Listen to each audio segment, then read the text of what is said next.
আপনি বাসর ঘরে কেন আসলেন? বিয়ে হয়েছে আপনার ছেলের সঙ্গে আর বাসর ঘরে আপনি শ্বশুরমশাই। বিয়ে হয়েছিল আমার স্বামীর সঙ্গে, কিন্তু বাসর রাতে ঘরে আসলো আমার শ্বশুরমশাই। এবং আমার বিয়ের আগেই আমার শাশুড়ির মারা গেল প্রায় ৩ বছর হয়ে গিয়েছিল। তারপর আমাদের বিয়ের পরে শুধু রাতে কেন যখন ইচ্ছে তখন আমার শ্বশুরমশাই আমার স্বামীর সামনেই শ্বশুরমশাই আমাকে বিছানায় ফেলে কি কারণে আমার স্বামী এসব মেনে নিত তা জানলে তোমাদের চোখ কপালে উঠে যাবে। আমি শালা, আমি বাংলাদেশের একজন বাসিন্দা। আজকের ঘটনাটি শোনার পর তোমাদের হয়ে যাবে। আমি কথা দিলাম বন্ধু। মূল ভিডিওটি শুরু করার আগে তোমাদের কাছে ছোট্ট একটা রিকোয়েস্ট।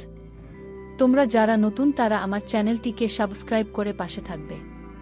তাহলে এবার আসল ঘটনা আসি। বাসর রাতে জানতে পারি যে আমার সঙ্গে নাকি শ্বশুরমশাই বাসর ঘরে আসবেন। আসলে বাসর রাতে আমি যখন আমার স্বামীর অপেক্ষায় বসেছিলাম তার কিছুক্ষণ পরেই দেখি আমার শ্বশুরমশাই ঘরের ভিতরে ঢুকে আমার সাথে ব্যবহার খারাপ করার চেষ্টা করছিলেন।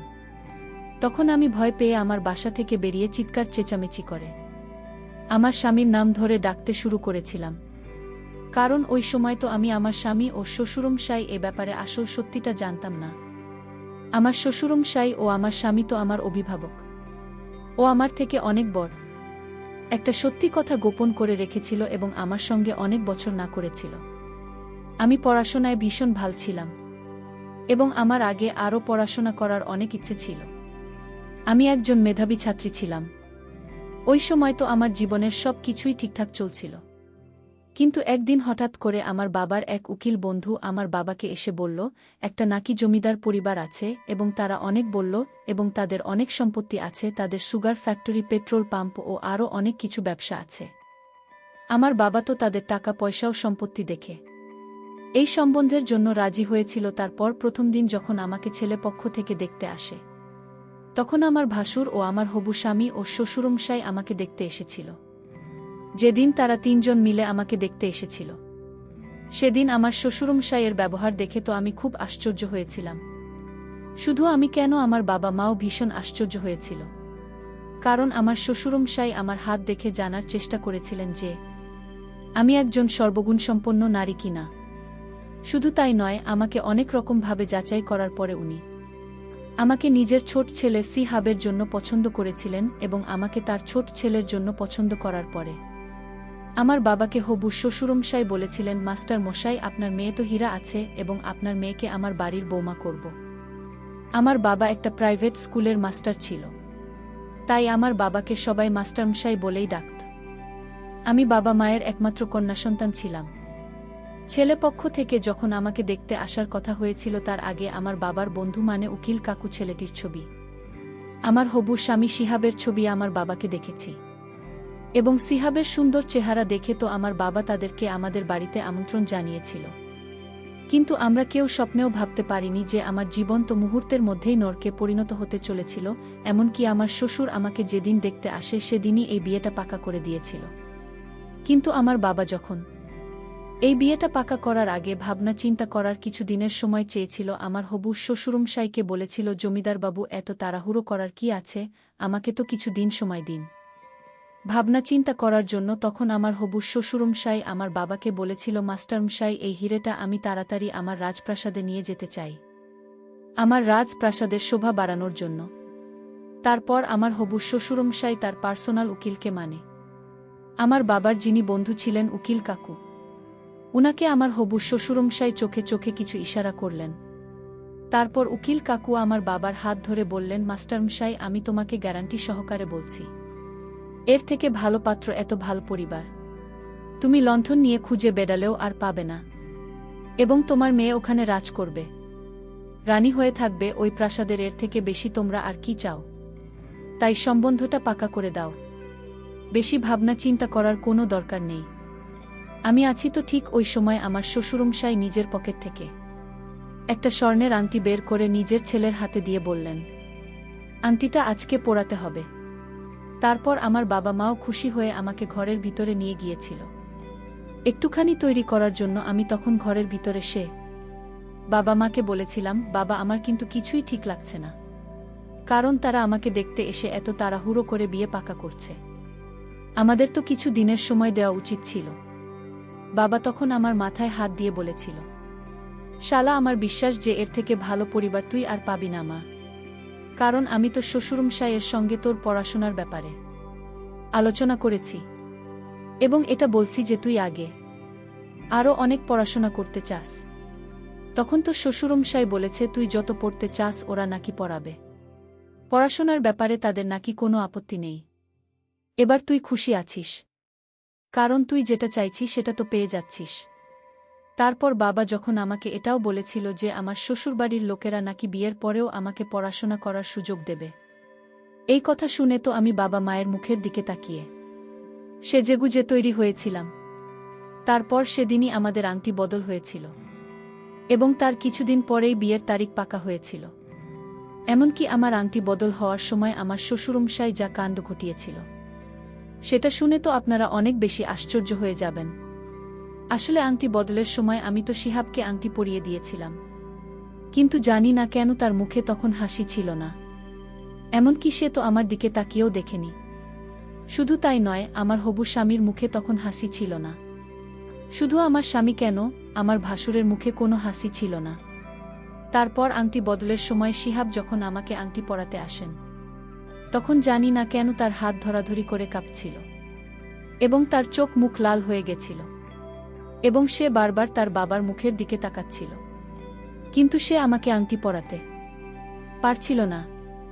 তারপর ওই সময় আমার শ্বশুর সবার সামনে শিহাবকে গালাগালি দিয়ে বললেন, ছাড়, তোর দ্বারা কিছুই হবে না, দেয় এই সব কাজটাও আমি করে দিচ্ছি। এই বলে আমার শ্বশুরমশাই আংটিটা শিহাবের হাত থেকে কেড়ে নিয়ে উনি নিজেই আমাকে আংটিটা পরিয়ে দিয়েছিলেন। ওই সময় তো আমি কিছুই বুঝতে পারছিলাম না যে তারা এসব কি করছিল। আমার শ্বশুরের কাণ্ড দেখে তো অনেক বেশি আশ্চর্য হয়েছিলাম, এবং আমার হবু স্বামী কেন এত ভয় পাচ্ছিল আমাকে আংটি পরানোর সময়। তখন আমার শ্বশুরের পার্সোনাল উকিল উকিল কাকু আর কি, উনি আমার বাবা মায়ের দিকে মুচকি হেসে বলেছিল, আরে আমাদের শিহাব না, ভীষণ সহজ সরল, আজ পর্যন্ত কোনো মেয়ের দিকে খারাপ নজরে দেখাতো।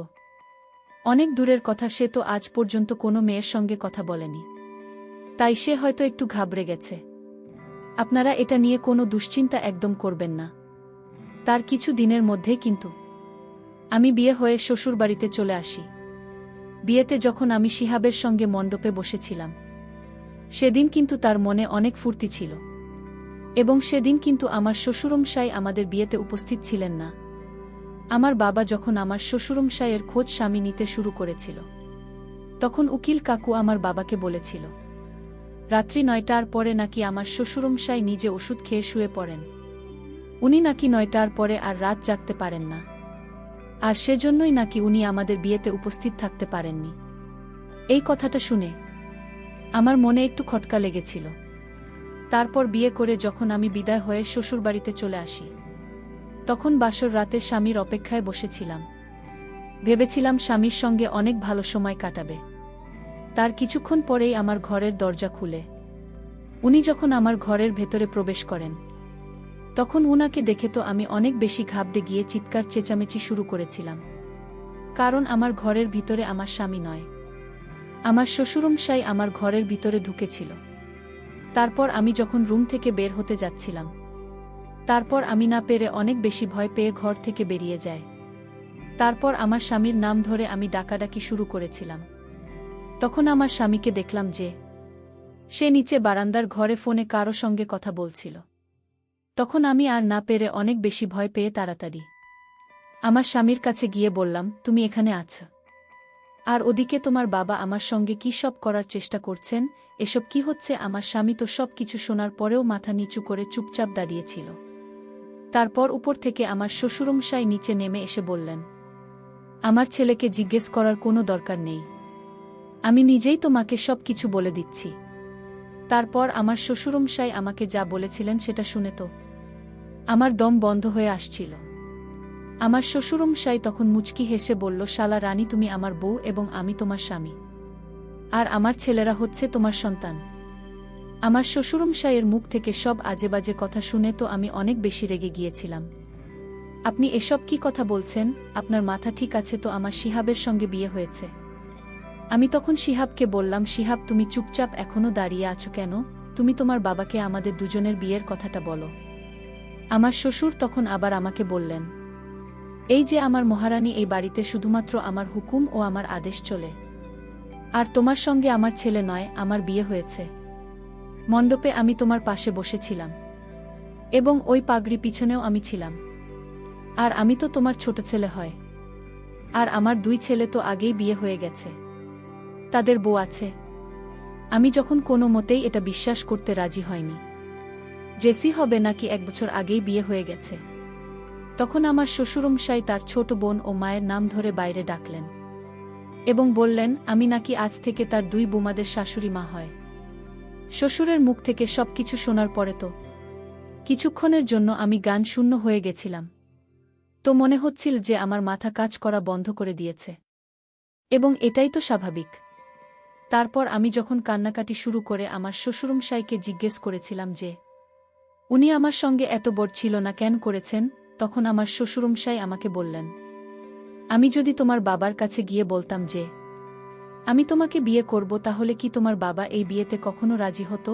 কারণ আমি তো একজন বয়স্ক বুড়ো মানুষ, আর তুমি কত তরুণী, তাই আমার ছোট ছেলেকে মোহরা বানিয়ে ছলনা করে তোমার সঙ্গে বিয়ে করেছি। এবং আমি তোমার বাবা ও মাকে মিথ্যে কথা বলছিলাম যে আমার ছোট ছেলে সিহাবের সঙ্গে তোমার বিয়ে দিতে চাই। কারণ প্রথম নজরে তোমাকে দেখি আমি ভেবে নিয়েছিলাম যে বিয়ে তোমাকেই করব, কারণ তুমি কত সুন্দরী ও তরুণী। সেটা যেভাবেই হোক না কেন, আমি বিয়েটা তোমার সঙ্গেই করব।